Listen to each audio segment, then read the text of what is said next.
Toilet ని కనిపెట్టిన వ్యక్తి ఒక మేధావి. కానీ ప్రపంచవ్యాప్తంగా టాయిలెట్లు ఎంత భిన్నంగా ఉన్నాయో మీరెప్పుడైనా గమనించారా? యుఎస్ తో ప్రారంభిద్దాం. బాత్రూమ్ స్టాల్ తలుపుల కింద ఉన్న ఆ పెద్ద ఖాళీలు దాదాపు 12 అంగుళాల వెడల్పు, 0 గోప్యతను అందిస్తాయి. ఖచ్చితంగా ఇది అత్యవసర యాక్సెస్ కోసం, కానీ అది కొంచెం ఎక్కువగా అనిపిస్తుంది. సరియైనదా? యూరప్ లో టాయిలెట్ స్టాళ్లు దాదాపు పూర్తిగా మూసివేయబడి ఉంటాయి. ఇది ఇక్కడ మనకు లభించని గోప్యతను మీకు అందిస్తుంది. కానీ ఇది కేవలం స్టాళ్లకు మాత్రమే పరిమితం కాదు. మరుగుదొడ్లు కూడా భిన్నంగా ఉంటాయి. జర్మనీలో రంధ్రం గిన్నె ముందు భాగంలో ఉంటుంది. ఫ్రాన్స్ లో ఉన్నప్పుడు అది వెనుక ఉంది. గిలేటింగ్ కి సంబంధించిన విధానం లాంటిది. అర్థం లేనిది కాదు.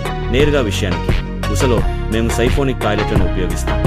ఈ సంక్లిష్టమైన ఆకార పైపుల వ్యర్థాలను క్రిందికి లాగడానికి చూషను సృష్టిస్తాయి. ప్రతికూలత ఏమిటి? టాయిలెట్ ఎల్లప్పుడూ నీటితో నిండి ఉంటుంది. ఇది స్ప్లాషింగ్ మరియు మూసుకుపోవడానికి కారణమవుతుంది. కానీ ఫ్లషింగ్ శక్తిని పెంచడానికి మీరు ప్రెషరైజ్ ట్యాంక్ ను జోడించవచ్చు.